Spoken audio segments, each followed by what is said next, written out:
This is my 2023 Triumph Scrambler 1200 XC. I've been doing some modifications to it, and I figured I'd walk you guys through what I've done so far and what I plan to do to it in the future.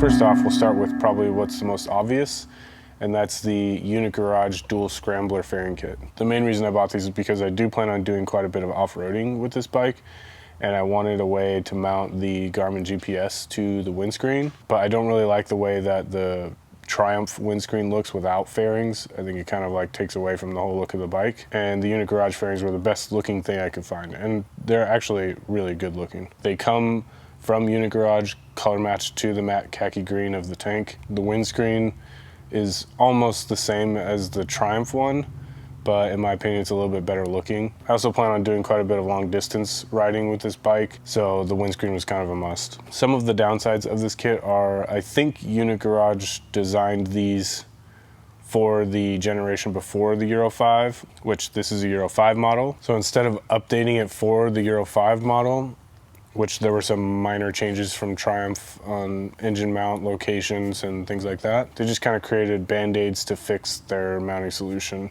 which are these two little brackets that kind of don't really fit that great. So it made fitment of the kit a little bit finicky, and it still doesn't really sit right on the bike. You can see the right side fairing is actually touching the right fork, and the left side fairing actually has quite a bit of space. And another annoying thing to look at when you're riding is that the windscreen actually sits a little bit crooked. I've tried uninstalling, reinstalling, tightening, loosening, moving, and I still just can't get these things to sit right. The windscreen also vibrates like crazy at low speed and off-road.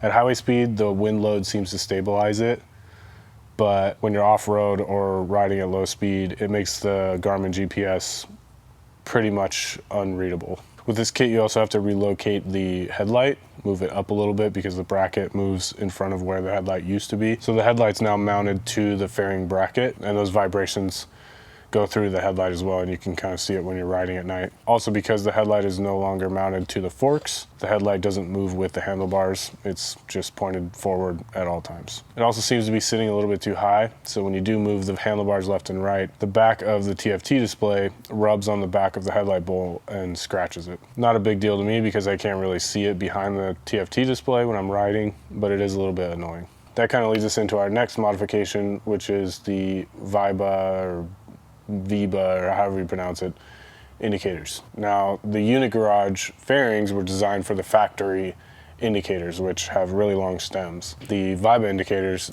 do not, and that's kind of the point. But the tang where you attach the indicators behind the fairings sit about an inch behind the fairings. So the Viba indicators didn't fit. So I'd have a bracket or a spacer made to push the indicators out 1 inch. I hit up the guys at Protospyre. They're like a 3D printing company that does like custom stuff. I told them what I needed. I gave them the indicators, and they made up this like perfect 1 inch little extension for the indicator. It matches the finish of the indicators, which is great. I don't really need that because you can't see it behind the fairing, but it's just kind of a cool, nice touch. And it worked out perfectly, and they're super durable. I haven't had any issues with them, and they turned these around like super quick. So props to them. If you need any like custom parts or pieces for your bike that can be 3D printed, 3D printing has come a long ways.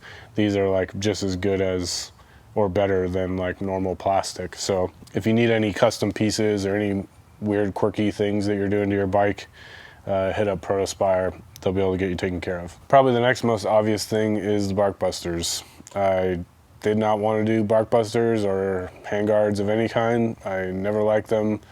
I think they're ugly, and they kind of take away from the aesthetic of the bike. But I learned the hard way why people use Barkbusters, and so I bought a set.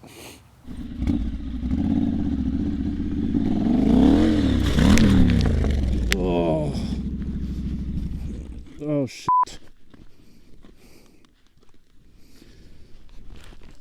Fuck. I think eventually I'll paint the brackets black I don't really like the silver finish, but for now I'm fully expecting to drop my bike more, so it kind of seems silly to paint those when they're just gonna see some more dirt. I also did the OEM Triumph engine bars. That's kind of a no-brainer for a scrambler, and the OEM high mudguard, because obviously it looks way better. I also did a black headlight cowl. I actually just ordered from Triumph the XE headlight cowl, which is black, and just swapped them out. Super easy. And then I also bought the XE bar risers, which are also black, and then the Thornton 100 quad lock bar clamp. It's a little bit unnecessary because quad locks bar clamps are fine, but I figured I was going to be painting it black anyways, might as well just order that from Thornton 100. OEM heated grips. The XE comes with them, the XC does not, so I had to have those installed. I'm in Washington, they're a must. I put on a Puig tracker bar end mirror. I think it's how you pronounce it. It's okay, it's very small, and where I have it mounted, you can't really see much out of it, but I need it there for legal reasons. I'll probably switch to something else eventually, but it works fine for now. I went with SP Engineering exhaust from the UK. With the pre-Euro 5 models, scramblers had a big issue with the catalytic converter being mounted right next to your right knee, and it would get really hot. So a lot of people were coming up with weird ways to solve this. The most effective was cat delete, get rid of the catalytic converter altogether. But with the Euro 5 model, Triumph moved the catalytic converter back to where the mufflers are. So now the mufflers and the catalytic converter are all one piece. So when I changed out the exhaust on this, I had to remove the catalytic converter. Normally when you remove the catalytic converter, you have to tune your ECU to compensate for the lack of back pressure. Unfortunately, as far as I know, right now, there are no tunes for the Euro 5 model of the Scrambler. So even though I installed the DNA high performance air filter, there's still a noticeable dip in performance. And even though these do have the baffles installed from SP Engineering, it's pretty much straight piped and it is loud, very loud, but they look great. And that leads us to our custom number board. The OEM number board is god-awful. So I had my buddies at Backwood's Weld Co. make me one that fit the vintage retro vibe a little bit more. I do plan to paint the tank and the fairings eventually, and I'll paint the number board when I do that. As it is right now, I don't think it looks terrible, but it does need paint. And of course, no Triumph Modern Classic is complete without a Crafton seat. This is the Rambler full rib tuck and roll in whiskey. In my opinion, the Crafton seat is a little bit more comfortable than the factory seat, but it does add just a little bit of seat height, so it takes a little bit of getting used to. And moving to the very back, we have the Viba tunnel effect taillight. This is a plug and play taillight. It's super, super easy to install, and it looks way better than the factory light. And I went with the Tech Bike Parts tail tidy because it has the indicator brackets, so I can fit the Viba rear indicators onto it pretty easily. All the Viba stuff is plug and play, super easy to install. You don't have to cut any wires, you don't have to create any new connectors.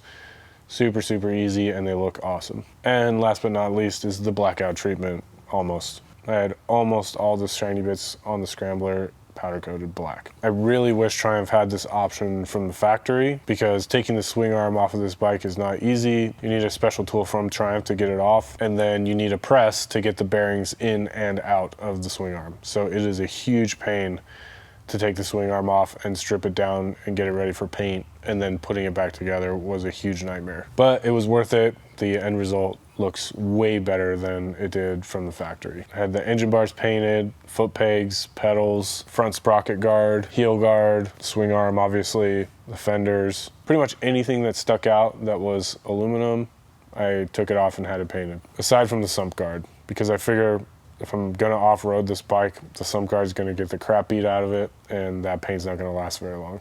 I had the stuff powder coated by J&D Powder Coating here in Tacoma, and they did an okay job. I didn't do a good enough job masking off everything I wanted masked off. I figured they've done this before, they know how to do it, and they know what needs to be plugged and masked and what doesn't, but I was wrong. So had to do a little sanding on some surfaces to get stuff to fit properly, but all in all, I got it all put back together and all's well. But if you're gonna have anything on the bike powder coated, make sure that you have everything masked and plugged before you take it in. That's pretty much it for now. She's still a work in progress. There's still a couple of things I want to do. Most notably is probably tires. These tires are good on road, but off road they're terrible. So tires will probably be next. But yeah, that's pretty much it. So thanks for hanging out.